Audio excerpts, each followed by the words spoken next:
नमस्कार श्रोते हो, दीपक रेगी कथाकथन चॅनलवर तुम्हा सगळ्यांचं मनापासून स्वागत.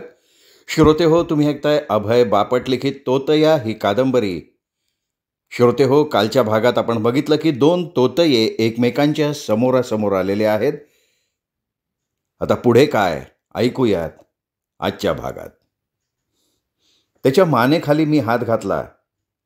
मास्कची कड माझ्या हाताला लागली. मी ती खेचून वर ओढली. पातळ रबरापासनं बनवलेला मास्क मानेपासनं बाहेर निघाला आणि माझ्या छातीचा ठोकाच चुकला. मास्कच्या आतला चेहरा समीप सिन्नरकरचा होता. तू? मी चमकून ओरडलो. अरे, तुला ठार मारलंय असं त्यांनी मला सांगितलं होतं. मला जायचंय लगेच, तो ओरडला. हे बघ, आधी काय झालं ते सांग सविस्तर, नाहीतर तुझे हातपाय तोडून टाके ना मी. तो प्रचंड घाबरलेला होता. मी त्याला कडक रम पाजली. हळूहळू तो सावरला. मला थोडा अवधी हवा होता. माफ कर मला. मी केवळ माझाच विचार केला. म्हणजे? मी न समजून विचारलं. त्यांनी असहाय्यपणे माझ्याकडे बघितलं. हे बघ, सगळं सविस्तर हवंय मला. तू सलग बोलत राहा. मला मध्ये मध्ये प्रश्न विचारायला लावू नकोस. मी त्याला दमच भरला. त्यांनी बोलायला सुरुवात केली. मला जो अनुभव आला होता आणि मी ज्या प्रसंगातून गेलो होतो अगदी तसंच त्याच्या बाबतीत झालेलं होतं.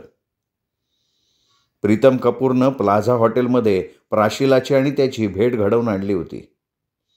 त्याला गुंगीचं इंजेक्शन देऊन तिच्या बंगल्यात आणलं गेलं होतं. गंधार गोवंडेनं त्याच्यावर मेकअपच्या प्रक्रिया केल्या होत्या आणि नंतर मला आणलं गेलं तसं त्यालाही प्रजापतीच्या दुबईच्या बंगल्यात आणलं गेलं होतं. त्यालाही माझ्यासारखाच रोज 5,000चा ड्राफ्ट दिला जात होता.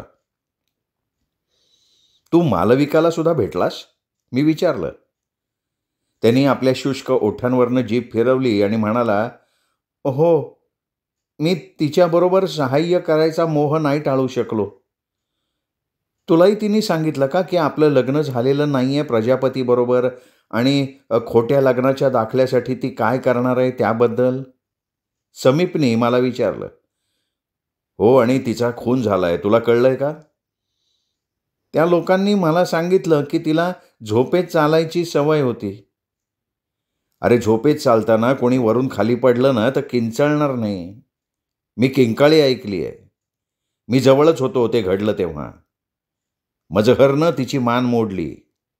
अरे नाही रे, नाही, मजहर तसा नाही आहे. तू म्हणतोयस तसं तिला मारलं गेलं असेल तर तो मजहर नाही, तो भैरव असणार, ड्रायव्हर. तो भैरव भालेकरचा उजवा हात आहे आणि अतिशय क्रूर आहे तो. माझ्या दृष्टीनं कुणी मारलं ते महत्त्वाचं नव्हतंच, सगळे सारखेच. मी काहीच बोललो नाही. तेव्हा समीप म्हणाला, मी प्रजापतीच्या फ्लॅटमधनं पळून आलोय. त्यांना जेव्हा कळेल की मी तिथे नाही आहे तेव्हा मला शोधायला ते आकाश पाताळ एक करतील. त्याआधी मला इथून पळून जाऊ दे प्लीज. माझ्या पाया पडत समीप म्हणाला. आणि तू मला तिथे प्रजापतीच्या फ्लॅटमध्ये जायला सांगत होतास. याचा अर्थ तू पळून गेलास हे कळू नये म्हणून? मी त्याला चिडून विचारलं. हो, माफ कर मला. मी फक्त माझा स्वार्थ साधायचा प्रयत्न केला. म्हणजे तुला त्यांनी गरज संपवल्यावर मारलंच असतं. त्याऐवजी तू माझा बळी द्यायचा प्रयत्न केलास. समीप सिन्नरकर काही बोलू शकला नाही. पण मला एक कळत नाहीये की त्यांना 2 तोतया का हवे होते? मी न समजून विचारलं. अरे, लक्षात घे, खरा प्रजापती अंथरुणाला खिळू नये. त्यांना अबुधाबीमध्ये एक मोठं डील करायला जायचं होतं. त्याचवेळी त्यांना इथे दुबई सरकारकडून एक मोठी ऑर्डर मिळाली होती. दोन्ही ठिकाणी सह्या करण्यासाठी प्रजापतीची समक्ष हजेरी अत्यावश्यक होती आणि दोन्ही डीलची कराराची तारीख एकच होती. यातलं एक जरी डील पुढे मागे करायचं या लोकांनी ठरवलं असतं तर प्रजापती कॉर्पोरेशनची त्याहून मोठी स्पर्धक कंपनी मिरचंदानी एम्पायर्स यांना ते कॉन्ट्रॅक्ट मिळालं असतं. हे 2 डील थेट अबुधाबी आणि दुबईच्या सरकारबरोबर ठरलेले होते. सध्याच्या घडीला मिरचंदानी एम्पायर्स हे भारतातले सगळ्यात श्रीमंत उद्योजक आहेत. पण ही 2 डील प्रजापती कॉर्पोरेशनला मिळाल्यामुळे ते मिर्चंदानी एम्पायर्सला मागे टाकून भारतातले सगळ्यात मोठे आणि श्रीमंत उद्योजक होणार होते. त्यामुळे त्यांच्यासाठी दोन्ही करार महत्त्वाचे होते. आणि खरा प्रजापती अंथरुणाला खिळून असल्यामुळे ते मला अबुधाबीमध्ये प्रजापतीचा तोतया म्हणून घेऊन गेले आणि त्याचवेळी त्यांनी तुला दुबईत आणलं.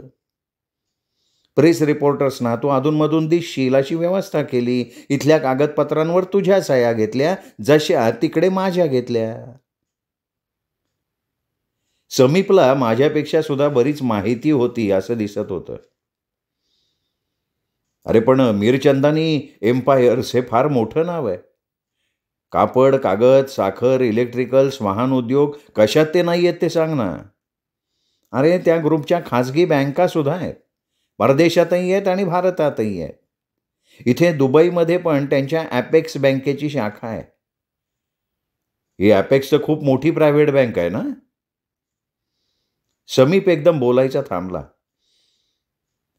प्रजापती आता संध्याकाळी 6 वाजता वारला. समीप म्हणाला आणि मला हा दुसरा मोठा धक्का होता. तो मेला? मी अविश्वासानं विचारलं. हो, जोरदार हार्ट अटॅक आला त्याला. अरे पण हे तुला कसं समजलं? अगदी नशिबाने रे. मी प्रजापतीच्या बंगल्यातल्या खोलीत निवांत पडून होतो. मला अचानक कुजबूज ऐकू आली. म्हणजे आधी मोठ्या आवाजात, नंतर दबक्या आवाजात. मग मी लक्ष देऊन ऐकायला लागलो. माझ्या रूमचं दार बाहेरून किल्ली लावून बंद केल्याचा आवाज मला आला. म्हणजे मला कोंडून ठेवण्यात आलं होतं. त्याचवेळी आतल्या इंटरकॉमची रिंग एकदाच वाजली. म्हणजे चुकून कोणीतरी फोन करतं आणि लगेच कट करतं ना, तशी ती रिंग वाजली. याचा अर्थ काय, तर मला बाहेरून कोंडून घेण्यात आलं तेव्हा त्या गडबडीत माझा फोन डिस्कनेक्ट करायचा त्यांच्या हातून राहून गेलेला असणार. मी पटकन फोन उचलला तर मजहर आणि प्राशीला एकमेकांशी बोलत होते. ते क्रॉस कनेक्शन मला ऐकू येत होतं. मजहरनी तिला प्रजापती गेल्याचं सांगितलं. काय बाई आहे रे ती. तिने ती बातमी एखाद्या हवामान खात्याचा अंदाज ऐकावा ना, तेवढ्या तटस्थतेने ऐकली. तिने मजहरला सांगितलं की ती तिथे येईपर्यंत मजहरनी काहीही करायचं नाही. भालेकर परदेशात गेला होता, त्याला सांगायचं काम तीच करेल. आणि नंतर ती म्हणाली की प्रजापती मेल्यामुळे आता चंद्रहास आणि समीप दोघांचं काम संपलंय, त्यांची गरज संपली आहे. भैरवला सांग त्यांची पुढची व्यवस्था करायला. समीप सिन्नरकर म्हणाला आणि मी गारठून गेलो. व्यवस्था करायला म्हणजे काय ते आम्ही समजून चुकलो होतो. त्या प्राशिलाने मजहरला विचारलं की प्रजापती मेल्याचं मला म्हणजे सिन्नरकरला कळलंय का. त्यावर मजहर म्हणाला की नाही, त्यांनी बाहेरून दार लावून त्याला कोंडून ठेवलंय. त्यावर ती बरं म्हणाली आणि फोन बंद झाला. पण आपल्याला ते का मारतील मला कळतच नाही आहे. अरे मूर्खा, अबुधाबी आणि दुबई दोन्ही ठिकाणची डील झाली आहे. प्रजापती म्हणून आपल्या सह्या आपण केल्या आहेत आणि हे फक्त आपल्या दोघांना माहिती आहे. आपण जर ही बातमी बाहेर कोणाला सांगितली तर काय होईल त्यांच्या डीलचं. दोन्ही डील सरकारी डील होती. दोन्ही देशाचे सरकार प्रजापती कॉर्पोरेशनला संपवून टाकतील. तुला माहिती होतं, त्यांनी लगेचच तुझ्या फ्लॅटमध्ये शिरून तुला ठार केलं असतं आणि तू स्वतःला वाचवण्यासाठी मला तिथे पाठवणार होतास आणि माझा बळी देणार होतास तू. हे बघ, मी मान्य करतो माझं डोकं ताळ्यावर नव्हतं. आपल्या दोघांना आता इथून निसटून जायला हवं. आपण बाहेर पडल्यावर ते आपल्याला शोधायला जंग पछाडतील, कारण त्यांचं रहस्य आपण बाहेर फोडू असं त्यांना वाटत असणार आणि ते स्वाभाविक आहे. पण आपण ते रहस्य उघडायचंच नाही, कारण आपल्याकडे पैसा आहे. आपण बाहेर पडूनही त्यांचं गुपित उघडं केलं नाही याची जाणीव त्यांना होईल आणि ते आपला शोध घेण्याचा वेग कमी करतील असं माझं म्हणणं आहे आणि मी तरी तेच करणार आहे. मी आता निघतोय. तू येणार आहेस माझ्याबरोबर? नाही, आणि तुला मी अडवणारही नाही, कारण एकत्र गेलो तर त्यांना शोधणं जास्त सोपं जाईल. तुझा पण माझ्या एका प्रश्नाचं उत्तर दे. आपल्या दोघांना ते केव्हाही सहज मारू शकत होते आणि मारू शकतात सुद्धा. तर मग मला त्यांनी त्यांच्या कंपनीत नोकरी, हा बंगला, ही गाडी कशासाठी देऊ केली? अरे तू त्यांना जड जात होतास. त्यांना अडवत होतास तू. सह्या करायला नकार देत होतास. त्यांना तुझी गरज होती. बळजबरी करून उपयोग होत नाही म्हणून त्यांनी कशी खेळी खेळली बघ. अरे त्यांनी मला प्रजापतीच्या वेशात तुझ्याशी बोलायला लावलं. नोकरी, गाडी, बंगला सगळं तुला देऊन टाकलं. तू मोहात पडलास. तुला त्यांनी ऑफर स्वीकारायला लावली आणि सहज सांगितल्यासारखं करून तुझ्या सह्या मिळवल्या सुद्धा. आठवतंय का तुला? प्रजापतीच्या रूपात मी तुला म्हणालो होतो की मजहर तुला ऑफिसात नेईल, तिथे भालेकर असेल, काही कागदपत्रांवर सह्या करून माझ्या घरी जा आणि मी येईपर्यंत तिथेच राहा. आणि मग त्याप्रमाणे तुझ्याकडनं भालेकरनी सह्या करून घेतल्या. आता तुझं सह्या करायचं काम संपलंय. तुझी गरजही संपली आहे. मला ते आठवलं. भालेकर त्यावेळी खुश नव्हता. माझी नेमणूक केलेली त्याला पटलेली दिसत नव्हती. असं मला वाटलं होतं त्यावेळी, पण ते नाटक होतं तर. पण मी सह्या करायला नकार दिला तर ते तुझ्या सह्या घेऊ शकत होते ना. कारण त्यांनी तुला तोतया म्हणून तयार केलं होतं. त्यात प्रजापतीचा आवाज, सह्या सगळ्याच बाबतीत तुला त्यांनी तयार केलेलं असणार. आणि तू म्हणतोयस की अबुधाबीमध्ये तू प्रजापती बनून गेलास तेव्हा तिथे सह्या केल्याच असतील ना. मग तुझ्या सह्या घेण्याऐवजी मला त्यांनी गाडी, बंगला, नोकरीच्या मोहात पाडून माझ्या सह्या कशासाठी मिळवल्या? अरे अबुधाबीहून आल्यावर मी खूप आजारी होतो. मला कंपवात झाला चंद्रहास. माझे हात थरथर करायला लागले. मी सह्या करायच्या लायकीचाच राहिलो नाही. मी फक्त तुला फसवण्यापुरता प्रजापती झालो. त्यामुळे सह्या करण्यासाठी त्यांना आता फक्त तुझी गरज होती. मी अवाक झालो. हे बघ आता मला काही विचारू नको, मी निघतोय. तो उभं राहत म्हणाला आणि बाहेर पडला सुद्धा. तो जे काही बोलला त्यात दम होता, वस्तुस्थिती होती. मी पण बाहेर पडायचा निर्णय घेतला. पाकिटात बँकेतून काढलेले पैसे होतेच, पण आणखीनही लागणार होते. मी पटापटा माझे कपडे, वस्तू आणि लिखाणाचं साहित्य बॅगेत भरलं. प्रजापतीचे 2-3 सूट भरले. माझा स्वतःचा पासपोर्ट, प्रजापतीचा पासपोर्ट, व्हिसा, मालविकानं मला दिलेल्या प्रखरच्या डॉक्टरांचा आजारपणाचा दाखला, पॉवर ऑफ अटर्नीची प्रत सगळं माझ्या बॅगमध्ये भरून घेतलं. खोलीत काही राहिलं नाही याची खात्री केली. समीप सिन्नरकर प्रजापतीच्या वेशात बाहेर पडल्यानं त्याला पहारेकऱ्यांनी अडवलं नव्हतं. तो प्रजापतीचीच गाडी घेऊन गेला होता. मला माझ्या मूळ वेशात बाहेर जायला लागणार होतं, माझ्याच गाडीनं. पण मला ते स्वातंत्र्य देण्यात आल्यामुळे पहारेकरी मला अडवणार नव्हते आणि तसंच घडलं. दुबईच्या विमानतळाच्या दिशेनं मी गाडी पिटाळली. आता मी भारतात, माझ्या मातृभूमीत परतलोय खूप महिन्यांनी. अगदी ऐशोआरामी जीवन मी जगतोय. मी जिवंत राहणं ही माझी नाही तर प्रजापती कंपनीसाठी आवश्यक बाब आहे आणि तशी वेळ मीच त्यांच्यावर आणलेली आहे.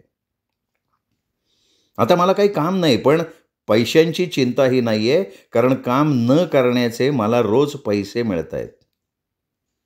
किती माहिती आहे? रोज 5 लाख. पैसे अगदी बिनभोभाट माझ्या ॲपेक्स बँकेतल्या खात्यात जमा होतात. मग वेळ कसा घालवायचा याचाही विचार मी करून ठेवलाय. बरेच दिवस अर्धवट रेहून झालेली डायरी लिहायचं मी काम करतोय. समीप सिन्नरकर माझ्यासमोर प्रजापती म्हणून उभा राहिला आणि त्याची भुवई पडल्यानं मी त्याचा खोटेपणा उघडा पाडला आणि त्यानंतर तो पळून गेला. मी सुद्धा माझं सामान काळजीपूर्वक बॅगमध्ये भरलं. माझी गाडी घेऊन दुबईच्या विमानतळाच्या दिशेनं निघालो. या घटनेपर्यंत माझी डायरी लिहून झालेली होती. त्यानंतर त्याच्या पुढच्या घटना डायरीत नोंदवायचं काम मी पूर्ण केलं. म्हणजे अगदी आजच्या माझ्या ऐशोआरामीच्या दिवसापर्यंतच्या नोंदी करून झाल्या. ते पुस्तक म्हणजे डायरी वाटू नये, एक रहस्यप्रधान कादंबरी वाटायला हवी. त्यामुळे आधी सगळ्या डायरीतल्या नोंदी गोष्ट वाटेल अशा पद्धतीने पुन्हा लिहून काढल्या. तसंच ते आत्मचरित्र वाटायला नको म्हणून माझ्या लिखाणातला मीपणा सोडून त्या त्या जागी माझं नाव टाकलं. एक प्रकाशक गाठला. पुस्तकाचा सर्व खर्च मीच करायचा या अटीवर त्यांनी ते पुस्तक छापलं सुद्धा. वर बक्षीस म्हणून मला 10 प्रती भेट दिल्या. मला पैशाची काहीच कमी नव्हती. रोज 5 लाख खर्च कसे करायचे हा प्रश्न होता. श्रोते हो, चंद्रहास दुबईहून भारतात परत आला. रोज त्याला 5 लाख रुपये मिळायला लागले. हे 5 लाख रुपये कसे खर्च करायचे हा त्याच्या पुढचा प्रश्न होता. पण श्रोते हो, हे 5 लाख रुपये त्याला रोज कसे मिळायला लागले, दुबईतून तो भारतात कसा आला आणि त्यापुढे काय घडलं म्हणून त्याला 5 लाख रुपये मिळायला लागले, ऐकूयात चंद्रहास चक्रपाणीच्या पुस्तकातल्या शेवटच्या प्रकरणात. ऐकूयात. पळून जाताना चक्रपाणीला त्याच्या मूळ वेशात बाहेर जायला लागणार होतं, त्याच्याच गाडीनं. पण त्याला ते स्वातंत्र्य देण्यात आल्यामुळे पहारेकरी अडवणार नव्हते आणि तसंच घडलं. दुबईच्या विमानतळाच्या दिशेनं चंद्रहास चक्रपाणीनं गाडी पिटाळली. गाडी तिथल्याच पार्किंगमध्ये सोडून द्यायची आणि भारतात पळून जायचा विचार चंद्रहासनं केलेला होता. सर्वात प्रथम चंद्रहासनं बँकेतनं काही पैसे काढले. रोखीनं मोबाईल खरेदी केला, कारण पुढे मागे बँक व्यवहारासाठी तो उपयोगी पडणार होता. काहीही करून आपण त्यांच्या तावडीत सापडायचं नाही असं चंद्रहासनं ठरवलं. तो पटापट विचार करायला लागला. त्यांना चकवा द्यायचा तर ते काय विचार करतील याचा अंदाज बांधणं आवश्यक होतं. विमानतळावर गाडी पार्क केली तर ती शोधणं त्यांना सहज शक्य होणार होतं. मग त्यांच्या लक्षात येणार होतं की साधारण कधी गाडी सोडली असेल आणि तिथून त्यावेळेला भारतात जाणाऱ्या विमानाची प्रवाशांची यादी बघून ते सहज आपल्याला शोधून काढू शकतील. त्यामुळे त्यांनी ठरवलं, गाडी विमानतळावर पार्क करायची, पण विमानाने कुठेही जायचं नाही. भारतातही नाही आणि दुसरीकडे कुठेही नाही. राहायचं दुबईमध्येच. त्याच्याकडे प्रजापतीचा पासपोर्ट आणि व्हिसा असल्यानं इथे राहण्यात अडचण नव्हती. त्यांना अजिबात वाटणार नाही की तो दुबईत राहील, कारण तो लगेच भारतात जाईल असाच अंदाज ते करणार. विमानतळाला लागून असलेल्या हायवेवर असंख्य हॉटेल्स होती. चंद्रहासने तसंच केलं. गाडी विमानतळावर पार्क केली आणि एक टॅक्सी केली. मला हायवेवरचं जवळचं हॉटेल दाखव एखादं, त्यांनी टॅक्सी ड्रायव्हरला सांगितलं. डेल्मन नावाच्या हॉटेलात ड्रायव्हर त्याला घेऊन आला. तिथे त्यांनी टॅक्सी सोडली. टॅक्सीचे पैसे देऊन टाकले. ड्रायव्हर टॅक्सी वळवून घेईपर्यंत त्याच्या समोरच त्या हॉटेलच्या रिसेप्शनच्या दिशेने तो चालत गेला. टॅक्सी दूर गेल्याची खात्री झाल्यावर डेल्मन हॉटेलमध्ये न जाता तो तिथून अर्धा किलोमीटर लांब असलेल्या हॉटेल ओझोनमध्ये गेला चालत चालत. त्याचा शोध घ्यायला ते लोक आले असते तर त्यांना चकवाच बसला असता. त्यांनी जरा स्वस्तातलं हॉटेल निवडलं होतं, जिथे ओळखपत्र बघतील पण फार तपशिलात तपासणार नाहीत असं ते हॉटेल होतं. काउंटरवर एक मुलगी होती. त्यांनी आपला स्वतःचा पासपोर्ट दाखवला. तिने त्याची झेरॉक्स काढली. रजिस्टर काढलं. त्यावर त्याला नाव लिहायला सांगितलं. चंद्रहासनं ते नाव टोनी ग्रेग असं मुद्दाम लिहिलं. त्याला बघायचं होतं की हे नाव ती मुलगी पासपोर्टवरच्या नावाशी ताडून बघतीये का. पण तसं काहीच झालं नाही. केवळ एक औपचारिकता म्हणून तिने माझं ID तपासलं. 2-3 दिवस राहायचं आहे म्हणून 3 दिवसांचे पैसे काउंटरवर भरून टाकले. खोलीत जाऊन आराम केला. अतिश्रमामुळे कधी झोप लागली त्याला कळलंच नाही. दुसऱ्या दिवशी सकाळी तो उठला. खोलीच्या दाराच्या फटीतून त्या दिवशीचं वर्तमानपत्र टाकलेलं होतं. ते पाहिलं. त्यात प्रजापतीच्या मृत्यूची बातमी आलेली नव्हती. त्याला हायसं वाटलं. त्यांनी थोडा वेळ पेपर चाळला आणि तेवढ्यात आतल्या पानावर आलेल्या एका छोट्या बातमीनं त्याच्या हृदयाचा ठोकाच चुकवला. बॉलिवूडमधील ज्युनियर ॲक्टर समीप सिन्नरकर यांचा स्विमिंग टँकमध्ये पोहताना बुडून मृत्यू, अशी ती बातमी होती. दुबई ते मुंबई विमानानं प्रवास केल्यानंतर सिन्नरकर मुंबईत पोचले आणि ते ग्लोस्टार हॉटेलमध्ये उतरले होते. त्या हॉटेलातल्या स्विमिंग पूलमध्ये पोहताना अति दमल्यामुळे हृदय बंद पडून त्यांचा मृत्यू झाला होता, अशी ती बातमी होती. शेवटी या लोकांनी त्यांचा डाव साधलाच. पळून गेल्यापासून काही तासात त्यांनी त्याला संपवून टाकला. चक्रपाणीच्या मनात आलं, भारतात लगेच परतण्याची सिन्नरकरची जी चूक झाली होती ती चूक त्याला भोवली होती. पोहताना नैसर्गिक मृत्यू दाखवून त्यांनी त्याला बरोबर संपवलेलं होतं. आपण इथेच राहिलो आणि काळजी घेऊन या हॉटेलात आलो हे बरं झालं, असं चक्रपाणीच्या मनात आलं. आता 3 दिवस इथेच थांबणं धोकादायक होतं. त्यांनी हॉटेल सोडण्याचा निर्णय घेतला. तो खाली आला. कालची मुलगी काउंटरवर नव्हती, कुणी वेगळाच पुरुष होता आणि त्याला तेच हवं होतं. तो पुन्हा रूममध्ये आला. बॅगमधनं प्रजापतीचा मास्क काढला, चढवला. बॅग घेऊन खाली आला आणि सरळ बाहेर पडला. पुन्हा चाकवा. आत येताना चंद्रहास चक्रपाणीच्या वर्णनाचा माणूस आत आला होता. त्यांनी टोनी ग्रेग नावाने रजिस्ट्रेशन केलं होतं. तो आला तेव्हा रिसेप्शनिस्ट मुलगी होती.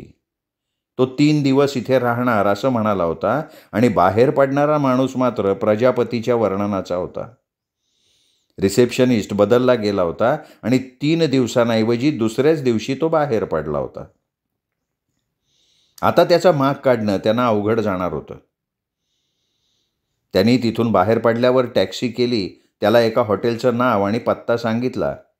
तिथे उतरून टॅक्सी ड्रायव्हरला आधीच्याच पद्धतीने त्यांनी फसवलं आणि चालत दुसऱ्याच कपल नावाच्या हॉटेलमध्ये तो गेला. तिथे प्रजापतीचा पासपोर्ट दाखवून वेगळ्याच नावाने बुकिंग करून टाकलं. म्हणजे रजिस्टरवर वेगळं नाव टाकलं. तिथेही ते पासपोर्टशीट नाव तपासलं गेलं नाही. 2-3 दिवसांचं भाडं ॲडव्हान्स दिलं, पण प्रत्यक्षात दुसऱ्याच दिवशी तो निघाला. थोडक्यात काय तर ओझोन हॉटेलमध्ये त्यांनी जी कार्यपद्धती वापरली होती, ज्याला पोलिसी भाषेत मोडस ऑपरेंडी म्हणतात, तीच त्यांनी कपल हॉटेलमध्ये वापरली. अशाच पद्धतीने पुढच्या 10 दिवसात 10 हॉटेल्स त्यांनी बदलली. प्रत्येक हॉटेल सोडताना वेगवेगळ्या देशात जाण्यासाठी विमानतळावर चाललोय असं मुद्दाम रिसेप्शनिस्टला तो सांगत असे. आज जाताना तो प्रजापतीच्या वेशात गेला तर बाहेर पडताना चक्रपाणीच्या वेशात असे, कधी उलटं करत असे. आता त्याला खात्री पटली होती की त्यांना गुंगारा देण्यात आपण यशस्वी झालोय, कारण आठवडाभर प्रजापती कंपनीची कोणतीच बातमी पेपरमध्ये आलेली नव्हती. पण हे किती दिवस चालणार होतं? केव्हा तरी त्याला भारतात यावंच लागणार होतं. त्यांनी आणखीन एक खेळी खेळायचं ठरवलं. 8व्या दिवशी त्यांनी दुबई ते भारत असं विमानाचं तिकीट बुक केलं. पण त्याच्या आदल्याच दिवशी तो दुबईवरून मेट्रो आणि बसचा वापर करून शारजामध्ये आला आणि तिथून त्यांनी भारतात जाणाऱ्या विमानाचं तिकीट बुक केलं. हे विमान त्याला मुंबईत घेऊन गेलं. प्रजापती कंपनीच्या लोकांनी त्याचा दुबई ते भारत विमानानं कोणी गेलंय का याचा शोध घेतला असता तर त्यांना तिथे कोणी आलंच नाही आणि ती सीट रिकामी होती अशीच माहिती मिळाली असती. आणि तोपर्यंत शारजामधून चंद्रहास भारतात पोचलाय हे त्यांच्या लक्षातही आलेलं नसतं. पण आता चंद्रहासला पैशाची चणचण भासायला लागली. बँकेतले पैसेही संपत आले होते. भारतात सुरक्षित राहायचं आणि त्याचवेळी पोटापाण्याची सोय कायमस्वरूपी करायची यासाठी त्यांनी एक डाव टाकायचं ठरवलं. विमानतळावर उतरल्यावर तो मुंबईत न राहता एका बसनं पहिल्यांदा तो नागपूरला आला. तिथे ॲपेक्स बँकेचं रिजनल ऑफिस होतं. ही बँक म्हणजे प्रजापती कंपनीच्या स्पर्धक उद्योगपतीच्या म्हणजे मीरचंदानी एम्पायर्स ग्रुपच्या मालकीची होती. या बँकेची निवड चंद्रहासनं मुद्दाम केली होती. मला तुमच्याकडे खातं उघडायचं आहे. रिजनल मॅनेजर समोर बसत आपली ओळख करून देत चंद्रहास म्हणाला, थँक्स, पण हे रिजनल ऑफिस आहे. तुम्हाला याच इमारतीत तळमजल्यावर असलेल्या शाखेत जावं लागेल. रिजनल मॅनेजर म्हणाला, मला कल्पना आहे त्याची. मी तिथे जाईनच, पण मला माझ्या मृत्यूपत्राचं व्यवस्थापन करायचं असेल तर त्यासाठी तुमचा एखादा विभाग आहे का, ते मला सांगाल का? म्हणजे त्यासाठी नेमकं कुणाला भेटू मी? अहो, त्याच माणसाच्या समोर तुम्ही बसलाय. रिजनल मॅनेजर हसून म्हणाला. श्रोतेहो, चंद्रहास चक्रपाणीला त्याच्या खिशात एक दमडी नसतानाही मृत्यूपत्र करायचं आहे आणि त्याही पलीकडे जाऊन त्या मृत्यूपत्राचं त्याला व्यवस्थापन करण्यासाठी कोणीतरी हवं आहे, म्हणून तो आत्ता बँकेत आलाय. याच्याही पुढे जाऊन त्याला रोज 5 लाख रुपये मिळायला लागले असंही त्यांनी श्रोतेहो आपल्याला सांगून ठेवलंय. मग नेमकं काय होतं चंद्रहास चक्रपाणीच्या मृत्यूपत्रात? बँकेने त्या मृत्यूपत्राचं व्यवस्थापन केलं म्हणजे नेमकं काय केलं, आणि चक्रपाणीला हे रोज 5 लाख रुपये कोण आणि कशासाठी द्यायला लागलं, हे ऐकूयात अभय बापट लिखित तोतया या कादंबरीच्या उद्याच्या भागात, अर्थात शेवटच्या भागात.